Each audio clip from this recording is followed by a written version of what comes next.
Bismillahirrahmanirrahim. Wallazi arsala rasulahu bil huda wa dinil haq yuzhirahu 'ala ad-din kullih walau karihal musyrikun. Wassalatu wassalamu ala rasulil karim wa ala alihi wa sahbihi wa atba'ihi ajma'in. Subhanaka la ilma lana illa ma 'allamtana innaka antal alimul hakim. Wala hawla wala quwwata illa billahil aliyyil azim. Assalamualaikum warahmatullahi ta'ala wabarakatuh. Salam sejahtera, salam persahabatan pada rakan-rakan sekalian, saudara pengacara majlis, sahabat saya yang berbahagia, Kak Su, Cikgu Pat, saudara Usman, rakan-rakan pimpinan majlis ataupun anggota Dewan Tertinggi Muafakat Nasional, Setiausaha Agung Datuk Syarul,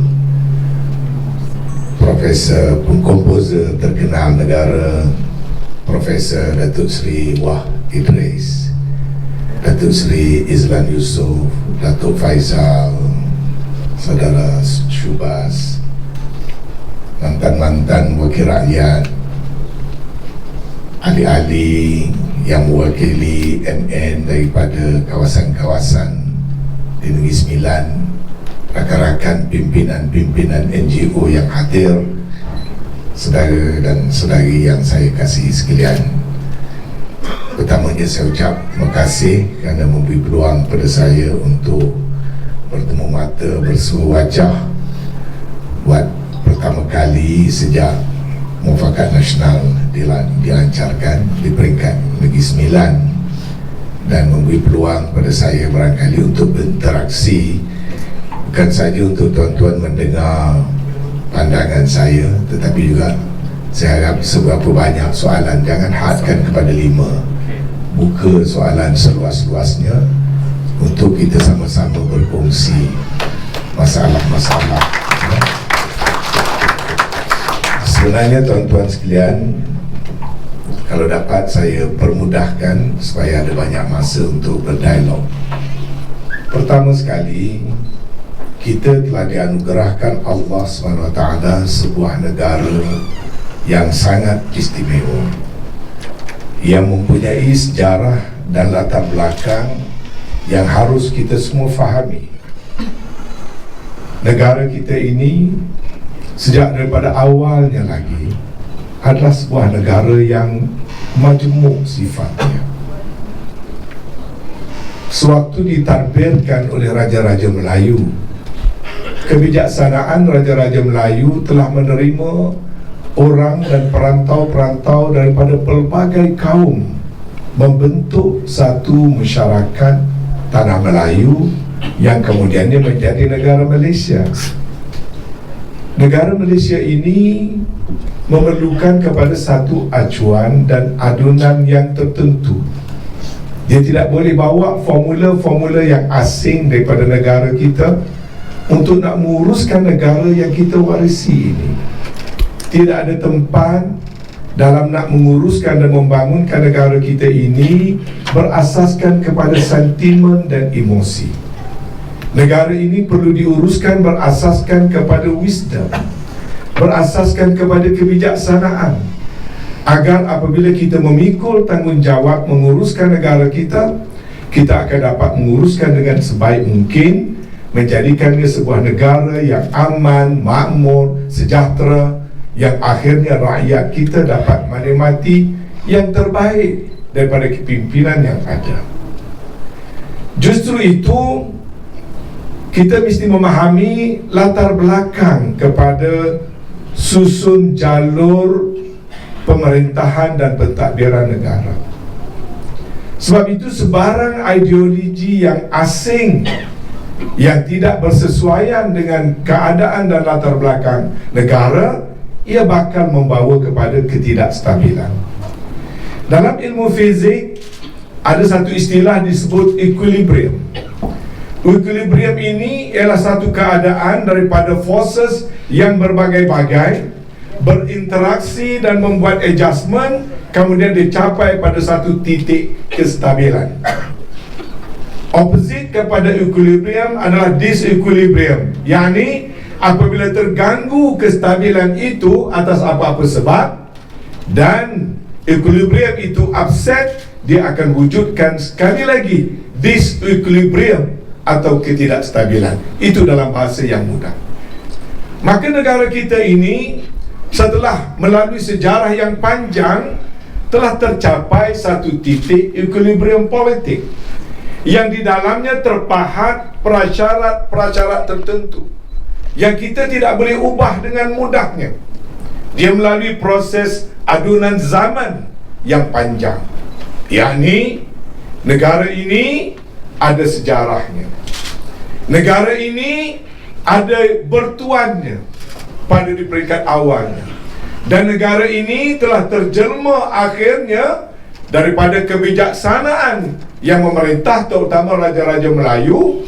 Dia menjadi sebuah negara majmuk, berbagai kaum, berbagai agama, berbagai bangsa, dan tercatat dalam sejarah. Walaupun begitu majmuk, begitu berbagai kaum, begitu pelbagai adat, begitu pelbagai resam, pelbagai bahasa, pelbagai budaya, pelbagai pahaman mendatang daripada berbagai penjuru alam, ternyata negara ini adalah sebahagian daripada baldatun thayyibatun wa rabbun ghafur. Negara yang aman, makmur, sejahtera, yang kita percaya ianya negara yang diredai Allah Subhanahu wa taala.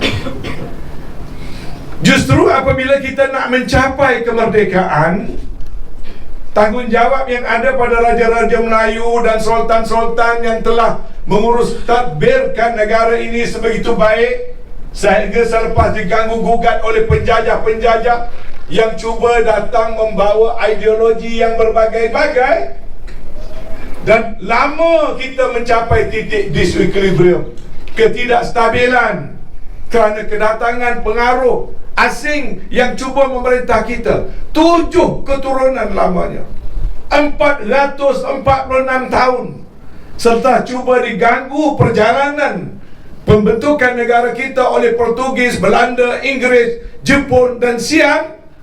Ketidakstabilan itu terwujud semula melalui satu persepahaman dan akhirnya nak mewujudkan sebuah negara yang merdeka. Dan di saat nak mencapai kemerdekaan, satu kontrak sosial telah terbentuk yang mendapat persetujuan Raja-Raja Melayu. Raja-Raja Melayu undur daripada pemerintah secara langsung, memberi kuasa pada orang politik untuk memulakan proses demokrasi berparlimen. Sebab itu pentadbiran orang-orang politik itu menjunjung amanah yang diserahkan oleh Raja-Raja Melayu dengan mandat-mandat yang tertentu, dengan sejarah yang tertentu, dengan latar belakang yang tertentu. Maka itu tidak boleh dibuat sembarangan. Maka kalau orang bercakap tentang mana-mana pihak berjuang atas dasar perkauman dan sebagainya, kena tanya balik, ada perkauman di zaman Raja-Raja Melayu merintah? Tak ada. Maka kerajaan yang menerima amanah ini sekarang ini juga tidak boleh membawa budaya perkauman. Adakah zaman pemerintah Raja-Raja Melayu dulu hanya menjaga satu kaum saja? Tidak. Setiap orang, setiap kaum itu ada tempat, ada haknya, dan jangan cuba menindak dan mengambil apa yang telah ditetapkan oleh kaum-kaum yang lain. Itu asas social contract. Dan ianya terjadi lebih lunak lagi kerana negara ini berpegang kuat kepada ajaran agama Islam. Dan Islam, sekali lagi, prinsip keadilan dalam Islam, letak apa yang hak di tempat yang hak. Bukan kelas-kelas, bukan sama rata, bukan Malaysia, bukan tidak boleh ada kelas-kelas bumi putera dan bukan bumi putera. Kepada apa yang berhak, berikan hak mereka dan jangan mengganggu hak-hak orang yang lain. Sebab itu dalam Islam, garis yang dikatakan resis itu bukan bercakap soal kaum. Siapa nak cakap soal kaum, dia silakan. Orang Cina nak bercakap tentang kepentingan kaum dia, silakan. Orang Cina nak bercakap tentang bahasa ibunda dia, silakan. Orang Cina perlukan menjaga pendidikan anak-anak dia, silakan. Orang India perlu menjaga tentang kepentingan budaya mereka, silakan. Orang Dayak, orang Iban, orang Kadazan, boleh. Sebab sayang kepada kaum, sayang pada keturunan itu bukan resis. Itu fitrah namanya. Itu fitrah namanya. Allah telah berfirman, aku jadikan manusia itu lelaki dan wanita. Ada orang tafsir Allah jadikan manusia berbagai-bagai jantina. Itu salah ya. Seorang pembesar negara baru ini dia buat tafsirkan Allah menjadikan berbagai-bagai jantina. Salah. Allah cuma jadikan lelaki dan wanita, tak ada in between. Tak ada half men, half women, tak ada. Jelas dalam Quran sebut, aku jadikan manusia itu asal seorang lelaki, seorang wanita, Adam dan Hawa. Kemudian menjadi bersuku-suku, berkaum-kaum. Sebagai apa Tuhan kata? Sebagai tanda kebesaran Allah. Tanda kebesaran Allah. Adanya tanggam, kulitnya hitam manis, adalah keindahan ciptaan Allah. Adanya Datuk Izlan Yusof, putih lawa, juga tanda kebesaran Allah.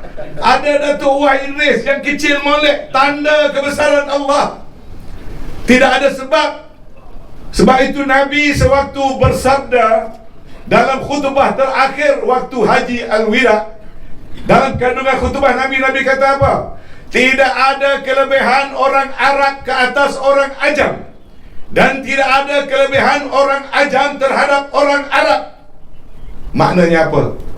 Tak ada lebih kerana kaum, kerana soal bangsa. Tapi bagi orang Ajam ada hak dia, bagi orang Arab ada hak dia. Tidak salah. Sahabat Nabi bertanya, ya Rasulullah, asabiahkah aku ni kalau aku sayang pada kaumku, pada kabilahku, pada puakku?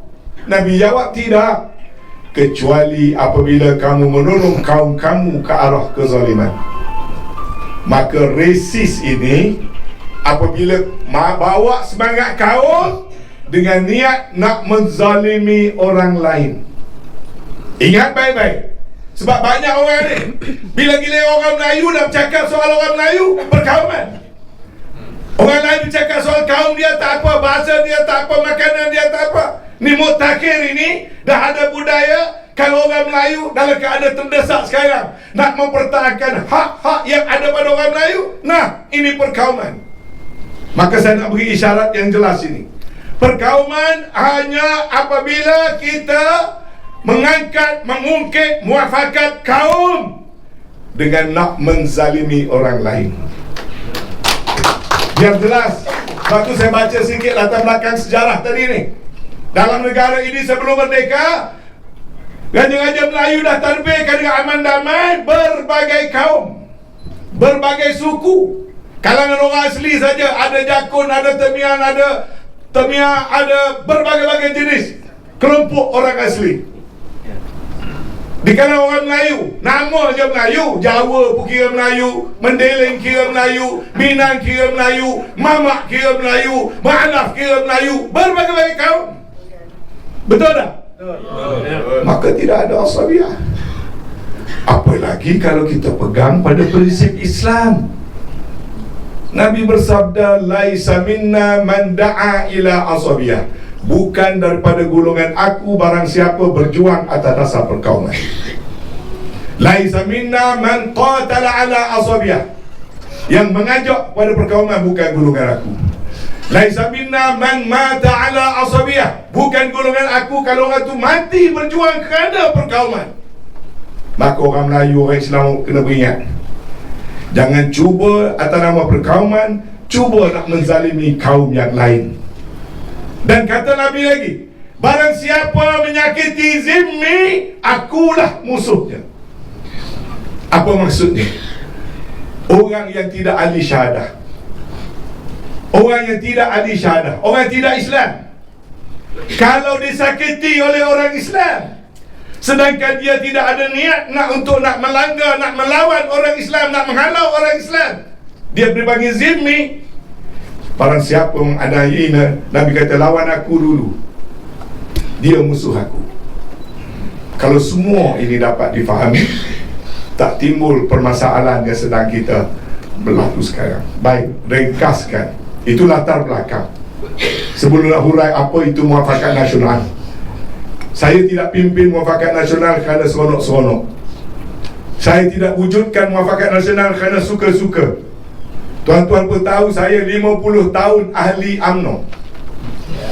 50 tahun ahli UMNO berbayar. 35 tahun ketua UMNO bahagian menang tanpa bertanding. 28 tahun ahli majlis tertinggi. 4 kali jadi menteri, berkhidmat di bawah 4 Perdana Menteri. Waktu saya dah jadi menteri, PM Presiden UMNO sekarang baru nak jadi ketua pemuda bahagian. Saya sama-sama menteri dengan Najib, dia baru jadi sosok politik. Bukan saya nak mendapik dada kata saya lebih, nak menyatakan saya ni juga lama berjuang dalam politik, khususnya politik UMNO. Apabila saya dibuang, patutnya saya dah boleh rehat. Itu maksudnya. Tak tunggu apa lagi. Calon pilihan raya 8 kali, menang pernah, kalah pernah, sendiri saja belum. Ahli Dewan Negeri sudah, ahli Dewan Negara sudah, ahli Dewan Rakyat sudah. Jadi menteri 4 portfolio. Tak juga jadi Perdana Menteri. Perdana Menteri itu tunggu lepas Anwar Ibrahim dan Anwar Musa. Wa makaru wa makarallah wallahu khairul makirin. Manusia merancang, Tuhan juga merancang, Allah sebaik-baik perancang. Itu jangan sial nanti orang kata saya mengangan.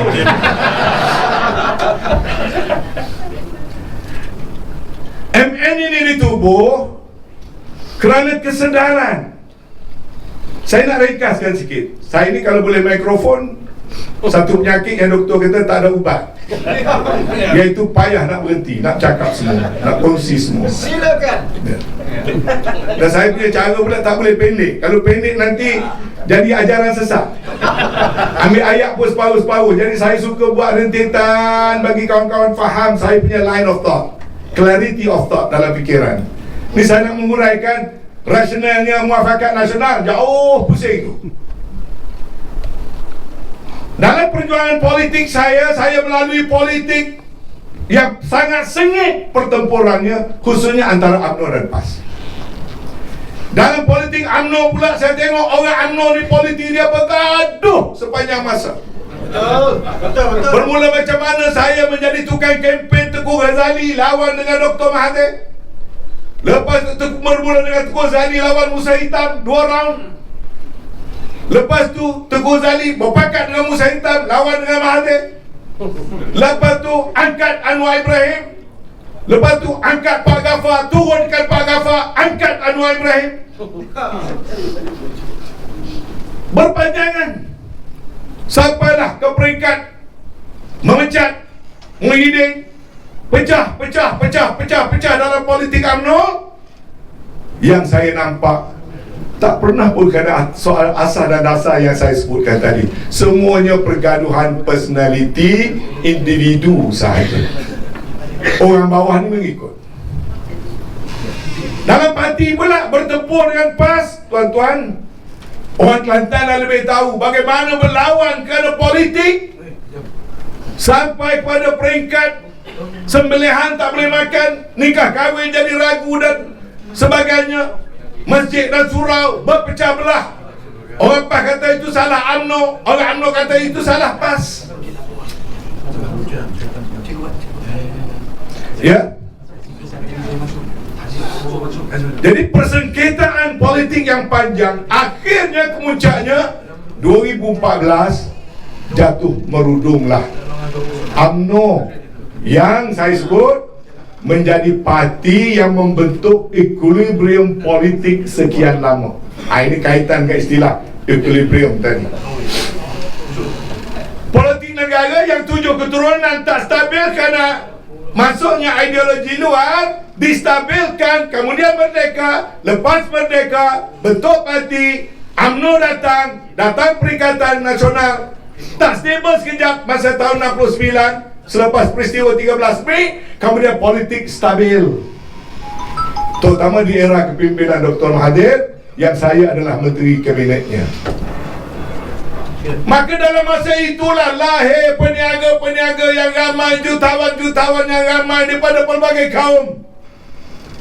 Kita dengarlah tokoh-tokoh kaya Melayu, tak payah saya sebut namanya, tuan-tuan pun tahu. Tokoh-tokoh bilioner Cina, tokoh-tokoh bilioner India. Dalam suasana politik yang stabil, equilibrium politik yang stabil, yang tunjangnya itu berpaksikan pada kestabilan UMNO dan Barisan Nasional. Ringkasnya 2000 pilihan raya ke-14, kestabilan itu rosak atas 2 sebab. Sebab pertama, kekuatan induk tadi berkecai, yakni teras politik kaum pribumi yang sepatutnya menjadi pasak dan tiang seri kestabilan, memilih untuk berpecah sama sendiri. Maka tiang seri itu rosak. Kedua, parti yang cuba menggantikan membawa ideologi yang terasing, terutama sekali terasing dengan kelompok penduduk masyarakat teras. Apabila DAP dan yang sepemikiran dengannya, termasuk juga PKR, pembawaannya itu tidak mengambil kira asas kestabilan tadi, maka 22 bulan ketidakstabilan. Bukan ketidakstabilan kerana UMNO dan PAS ganggu, hatta dalam parti itu sendiri pun terwujud ketidakstabilan kerana ada rasa kebimbangan dan sebagainya. Hatta Dr. Mahathir pun mengakui asalkan daripada DAP terutamanya, sehingga rakyat terpaksa turun ke jalanan untuk menghalang Aisat dan juga memberikan curahan perasaan hati rakyat tidak senang dengan kerajaan 22 bulan. Ini sejarah. Ketidakstabilan berlaku, saya ulang, kerana 2 sebab. Pertama, kerana parti-parti politik pribumi sudah tidak dapat memberikan tunjang yang tegap bagi orang lain nak menumpang. Yang kedua, kerana yang naik cuba membawa ideologi yang terasing yang meresahkan masyarakat, maka equilibrium politik itu telah terjejas. Sekali disequilibrium berlaku, sampai sekarang ini nak wujud equilibrium baru belum lagi tercapai. Maka di saat itulah apabila kita fikir macam mana nak stabilisekan negara, maka ringkasnya UMNO dan PAS kena lupakan sengketa politik masa lalu. UMNO dan PAS mesti memimpin penyatuan kelompok parti-parti politik pribumi dulu. Bukan untuk marah pada orang kaum lain, bukan untuk nak lawan orang kaum lain, tetapi penduduk pribumi yang dulu bernaung di bawah raja boleh satukan. Sekarang ini bila serah kamu boleh berpolitik sendiri, sesama Melayu, sesama pribumi sendiri pun dah tak erti nak berpakat, tak erti nak bekerjasama. Maka disitulah lahirnya Piagam Muafakat Nasional. Saya terlibat tukar draft sampai tengah-tengah malam duduk dengan PAS. Macam mana nak cari satu titik jalur MOU UMNO dan PAS. Perbalahan yang begitu lama, kafir-mengkafir yang begitu lama.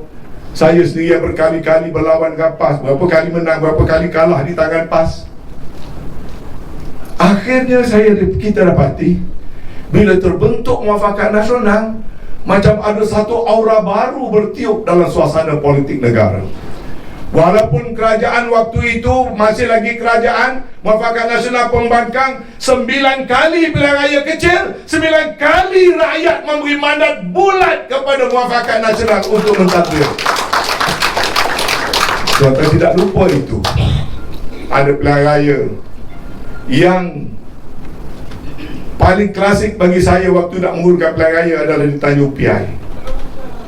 Orang nak calon Melayu bergaduh.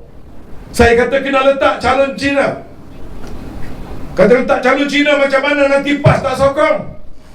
Kita duduk dengan PAS mula-mula sekali kata, letaklah calon Cina, kami sedia memberi sokongan kepada calon daripada kaum orang Cina. Dan tuan-tuan menjadi saksi apa berlaku di Tanjung Piai. Orang Cina, orang Melayu, semua sekali memberikan undi. Daripada kalah beribu-ribu, Tanjung Piai menang dengan majoriti yang besar kerana percantuman politik persefahaman yang didokong oleh penyatuan orang Melayu dan juga orang bukan Melayu bersedia untuk bersama-sama. Maka pada saya, inilah model politik yang ideal untuk negara. Waktu itu saya merasakan negara ini, negara Malaysia, akan kita bawa kembali kepada satu tahap kestabilan yang baru, yang rule-nya very simple. Masyarakat kelompok teras, masyarakat pribumi mestilah berfikiran sederhana, tetapi mengambil tanggungjawab bersatu padu agar kelompok yang lebih kecil dapat bernaung di bawah kebijaksanaan kita. Bukan untuk kita bergabung menjadi kuat untuk meminggirkan sesiapa. Kerana dalam negara ini, apabila keadaan aman sejahtera, carilah rezeki masing-masing, jagalah keluarga masing-masing. Jadilah semua rakyat Malaysia yang cintakan kepada negara, tanpa mengira apa latar belakang agama dan kaum. Semua orang ada peranan. Jangan ada sentimen benci pada orang kaya, kerana orang kaya lah juga yang boleh memajukan dan membangunkan negara. Pada masa yang sama, jangan meninggalkan orang-orang yang miskin, kerana yang miskin itu adalah tanggungjawab Sang Maha Kaya. Jangan mengutuk Sang Maha Kaya, jangan lupa pada yang miskin. Itu dasar sepatutnya. Tetapi malangnya, penyatuan dan perpaduan yang baru mula bertaut. Walaupun Tuhan dah tunjukkan kamu bersatu, kamu kuat, kamu bersatu, negara lebih baik, lebih stabil, tak kesampaian. Rekahnya ceritanya sebab apa? Sebab pada waktu itu Presiden UMNO nak jadi timbalan Perdana Menteri. Rekah cerita dia suruh saya jumpa dengan Muhyiddin. Selain daripada biro politik buat keputusan, rekah cerita saya pergi jumpa dengan Tan Sri Muhyiddin. Rekah cerita lagi Tan Sri dia berjawab kat saya, siapa pun daripada UMNO boleh jadi TPM kecuali Zahid Hamidi.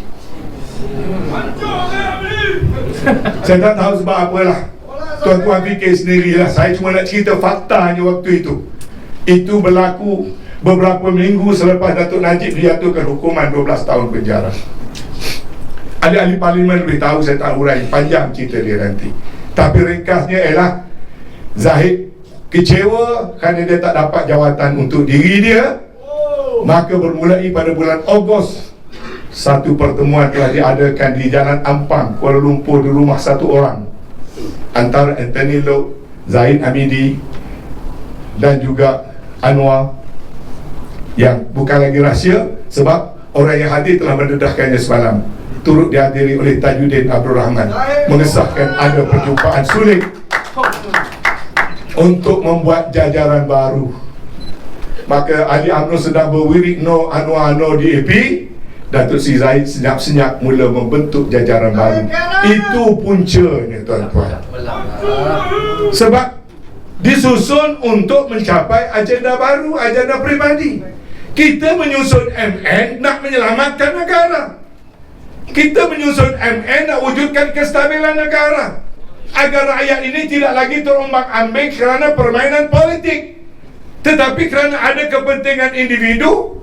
Terus terang saya katakan, waktu itu Bersatu sudah beri surat hitam putih kepada saya untuk turut menyertai Muafakat Nasional. Surat hitam putih untuk memperkuatkan MN. Surat itu tak dapat nak dibentangkan dalam mesyuarat sebab diarahkan oleh Datuk Zahid, jangan daftarkan MN, jangan bawa Bersatu masuk MN. Maka saya sebagai seorang hukum jam habis kat situ.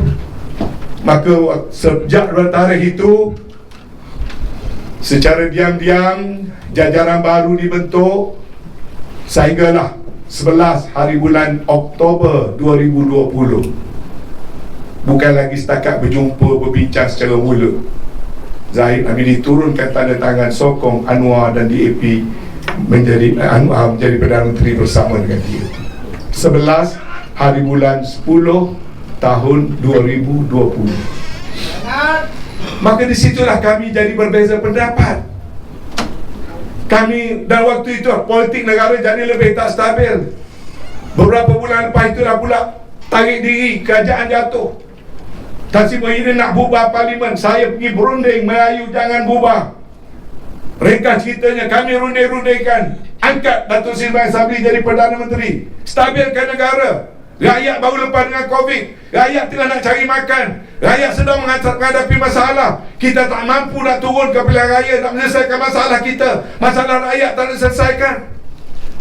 Ini rentetan sejarah, tuan-tuan. Maka kerana sikap kami begitu, kami digelar, kami ini kluster Putrajaya, dan pihak yang lain pula menggelarkan yang ini sebagai kluster mahkamah. Jadilah berkluster, lagi berpecah dalam UMNO. Balik kepada politik perpecahan, bukan kerana soal dasar, kerana soal masalah peribadi. Jadi apabila ringkas cerita datang pilihan raya, tuan-tuan tahu semua dah jadi sejarah lah. Orang yang dijangka tak mengikut Datuk Seri Zahid, seperti saya, digugurkan jadi calon, setengah memberontak, setengah kekal setia. Saya kekal setia. Tak jadi calon, saya kempen calon yang dipilih. Saya bergerak ke seluruh Malaysia, sampailah pilihan raya kecil di Padang Serai. Orang tak turun lepas UMNO dah kalah teruk, saya turun sampai ke Padang Serai.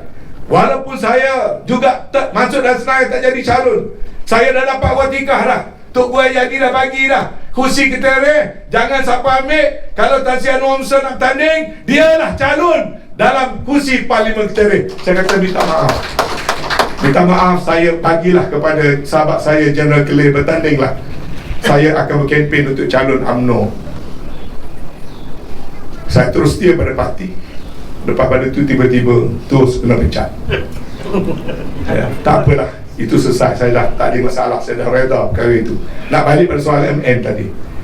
Maka terhentilah satu cita-cita besar nak menyatu padukan kelompok teras, bermula dengan orang peribumi tanpa meminggirkan rakan-rakan bukan peribumi, kembali kepada syarat-syarat equilibrium politik bagi sebuah negara yang sejahtera. Maka disitulah kebetulan Sesuai Agung ada kat sini. Saya tak tahu pun waktu itu dia dah daftarkan muafakat nasional tanpa pengetahuan saya. Bila saya kena pecat, dia datang ke pejabat saya, dia kata, Tan Sri, saya nak serahkan di pendaftaran MN pada you. Saya rasa you saja yang boleh ambil pimpin MN ini. Waktu itu saya Menteri Wilayah. Ada waktu itu saya yang mendaftarkan. Tidak, saya tak tahu pun benda itu dia daftar. Ini tuan dia ada depan saya ni. Dia daftar dalam senarai penaja, dia, bini dia, anak-anak dia. Dia pegang itu sijil. Lalu hilang. Lalu dia tersilah pada saya. Betul lah pula lepas pada itu saya dah tak jadi menteri. Maka saya terfikir, bagaimana saya nak menggerakkan, tak apalah dah tak ada parti yang bergabung, bagaimana nak menggerakkan kefahaman dan menerapkan nilai-nilai politik di kalangan rakyat Malaysia ini supaya jangan lagi berpecah belah. Dan perpaduan ini kena ikut zaman sejak belum merdeka. Perpaduan itu mesti dimulakan oleh kaum pribumi sendiri. Kalau pribumi Melayu, bumi putera sendiri berpecah belah, orang lain lagi lah tidak dapat berada dalam keadaan yang aman dan sejahtera. Maka negara baldatun tayyibatun warabun wafur, negara yang aman sejahtera yang diredai oleh Allah, mesti bermula dengan orang Melayu, orang Islam kembali kepada wa'tasimu bihablillahi jami'an wa la tafarraqu, berpegang teguh pada tali Allah, jangan bercerai-berai tanpa nak meminggirkan sesiapa. Lalu saya kata, kita buat MN, kita buka pada semua yang mereka yang percaya kepada politik penyatuan dan perpaduan yang sebenar, yang tulen, bukan perpaduan just kalau orang kata apa tu, marriage of convenience.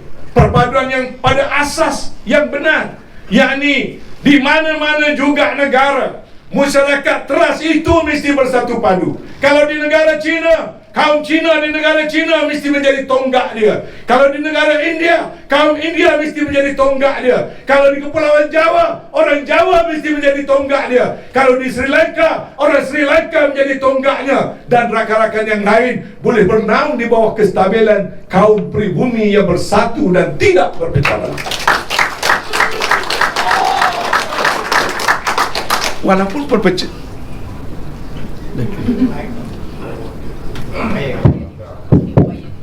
Walaupun perpecahan pada masa ini, tuan-tuan, memang bukan perpecahan rakyat. Pilihan raya yang lepas 130 kursi daripada 222 kursi memang sudah diberi mandate kepada parti-parti pribumi. 23 kursi kepada parti PBB dan GPS di Sarawak, 74 kursi melalui Perikatan Nasional yang menolak PKR yang menolak DAP, 30 kursi diberikan pada Barisan Nasional dengan wiridnya No Anwar, No DAP. 130 kursi itu menyatakan kaum pribumi memang mempunyai wahdatul fik, kesatuan fikiran untuk tidak menerima ideologi yang agak asing, bukan benci, tapi bukan untuk diberi sebagai kuasa pemerintah. Nak menang tak apalah, tapi nak beri kuasa pemerintah kena pegang pada satu ideologi yang serasi dengan ideologi nasional. 130. Orang kata, oh dah, kerajaan ni kerajaan perpaduan sebab semua pihak tak cukup nak buat kerajaan. Tak cukup tu sebab kamu larikan, sebab kamu membawa perpecahan. Kalau 130 ni kamu duduk bersama, jangan berpecah. Kita sudah ada satu kerajaan yang cukup stabil sekarang ini kerana semua orang hati senang dengan keadaan mandat rakyat. Ini mandat rakyat pada kamu dalam menang 230 kursi, bawa timah No Anwar, No DAP. Lepas menang, bawa kursi yes Anwar, yes DAP. Ini yang rakyat jadi keluh kesah. Tak akan timbul kestabilan. Kalau Kak Zul tadi kata, kenapa Perdana Menteri sekarang terlari sana, terlari sini, lawan sana, lawan sini. Itu secara psikologinya dia berada dalam situasi nightmare, the feeling of insecurity. Rasa insecure. Nampak ramai, ada 140 lebih wakil rakyat, tapi dia tahu tidur sebantal semua mimpi lain-lain. Letak menanti belah. Semua tahu ahli Parlimen UMNO majoriti tidak mahu pada kerajaan sebegini, tapi telah dipaksa. Rakan-rakan kita di Sarawak tahu dia tak suka pada DAP dan PKR yang menjadi pembangkang di Sarawak, tapi kerana keadaan inilah membentuk kerajaan, mereka juga sudah terpaksa. Hati mereka sakit. Dalam Parlimen mereka disindir oleh DAP, dalam Parlimen mereka protes. Maka yang sedang memimpin sedang meniti di atas satu titian yang menimbulkan suasana gayat tidak menentu. Jadi sekarang ini balik pada cerita MN. Maka dalam MN akan kekallah sebagai NGO, pendakwah politik. MN bukan tempat untuk orang nak jadi calon, sebab MN tak masuk bertanding pilihan raya. Siapa yang gian dan gatal nak bertanding, sila jadi ahli mana-mana parti pilihan sendiri. Boleh jadi ahli parti, boleh saja tak ada parti. Macam saya dah pilih menjadi ahli parti PAS. Sebab asas MN tu hanya ada dua parti, UMNO dan PAS, membentuk MN. Saya masih mendukung jiwa MN, jiwa perpaduan. UMNO lari pada perpaduan, tinggal PAS. UMNO buang saya masuk PAS. Yang penting saya dapat memanjakan ideologi pemikiran saya. Yang ini kaum Bumi Putra, saya ulang lagi sekali, Parti Bumi Putra mesti memimpin penyatuan dan perpaduan untuk memayungi semua. Itu konsepnya. Nah, saya masuk PAS. Kalau orang suruh jadi bertanding, tanding. Kalau suruh tak bertanding, tak ada masalah, tak payah bertanding. Cikgu Pat kena jadi calon, pilih parti apa? Jadi tanya jadi calon-calon, tanya dulu, saya tak tahu dia parti apa. Sebab dalam MN ni ada macam-macam. Datuk Seri Islan Yusof, dia datang jumpa saya, Tan Sri nak masuk parti apa? Saya nak masuk parti PAS. Dia kata saya pun nak isi borang PAS, nak masuk jadi ahli PAS juga. Datuk Seri Islan Yusof dengan berpuluh-puluh rakan-rakan dia telah hantar borang kepada saya. Dia minta nak masuk PAS. Allahuakbar. Semalam 8 orang, 3 bekas duta, 2 TKSU, seorang Datuk Bandar, bekas Datuk Bandar datang jumpa saya. Minta nak suruh saya beri penjelasan. Saya beri penjelasan. Akhirnya saya tanya macam mana. Dia tanya Tan Sri macam mana. Saya dah isi borang masuk PAS, cuma belum diumumkan diterima lagi. Kalau Tan Sri masuk PAS, kami bekas-bekas pegawai kadang kerajaan dan duta-duta ni, kami juga dah isi borang masuk PAS. Ada seorang lagi kawan, dianya Punjabi, nama dia Hadi Hussein. Dia mesej saya, betul kan Tan Sri saya sudah mau masuk PAS? Ya betul, saya mau masuk PAS. Saya pun mau masuk PAS juga. Saya kata boleh. Dan sebagainya. Tapi balik kepada Muafakat Nasional, akan kekal NGO. Tugas kita menyatu patukan bangsa dan rakyat. Mengajak, sebab itulah tema 3 perkataan supaya mudah orang faham tentang perjuangan Muafakat Nasional. Pertama, love. Second, unity. Third, respect. Love, wujudkan perasaan kasih sayang di kalangan rakyat Malaysia tanpa mengira kaum, tanpa mengira agama. Second, unity.